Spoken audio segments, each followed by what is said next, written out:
Welcome to the Miniatures Paintbrush. Today we're going to talk about glazing medium and how I use it in my projects.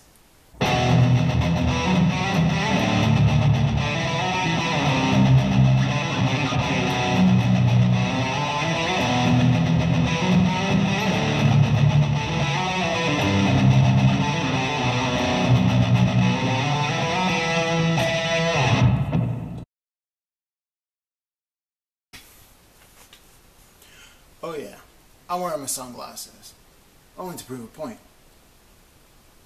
Hi. Well, glazing mediums, our topic for today, is something that I use when I want to create a transition between one color to the next color. In fact, it helps the paint's transparency.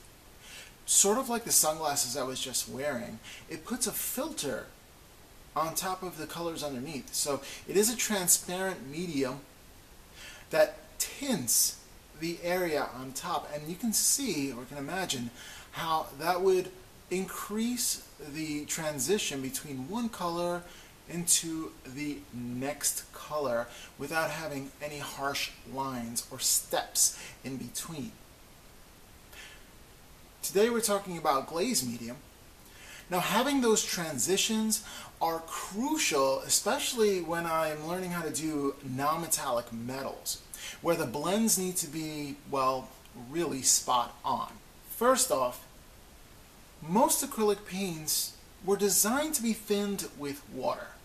However, if you want to go for a glaze consistency, thinning it out with water may be possible, but if you thin it out too much, you're going to thin down the suspension medium that's inside the paint. If you hinder this, you're also hindering the paint's ability to stick, and paint leaves tide marks on the edges of where you applied it. And that's happened to me before. Check this example. Okay, so here what I did was do a little experiment. I have model foundation white, which is one of my thickest paints, and I am putting 3 dots onto this cardboard piece here for this little experiment. And then for the second one here down, I am putting the medium. There you go, glaze medium, and then water on the third, and then the first I'm just leaving the way it is. So I'm putting bare minimal amount of paint inside the water, trying to break down the bonds that hold it together, that make it stick together. And I'm trying to do the same with the glaze medium.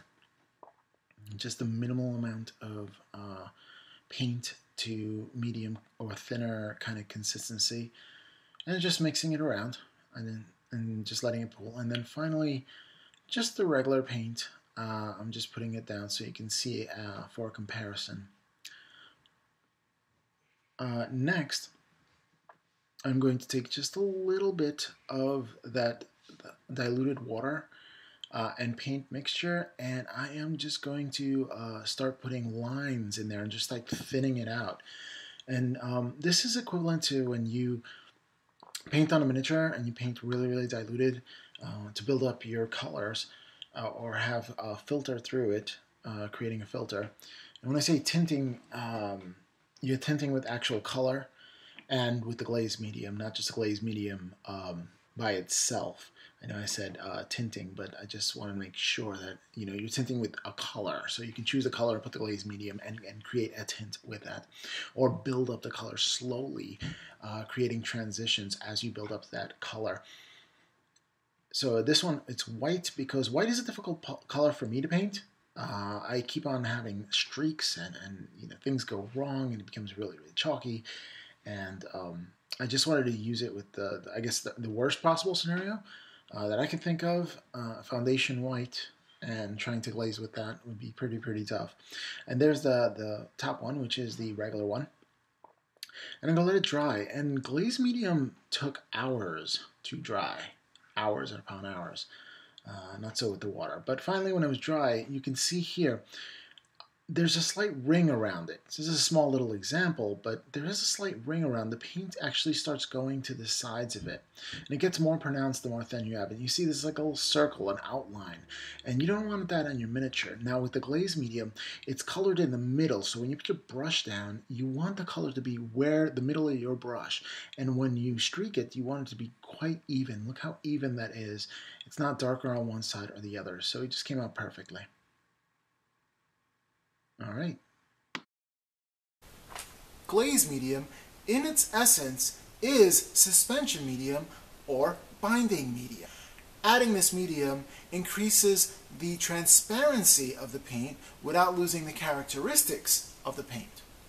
So this glazing method, it helps the artist create blends in the highlights and in the shadow in a controlled fashion. And that's really, really important because me being clumsy, I overbrush or, put paint where it's not supposed to go.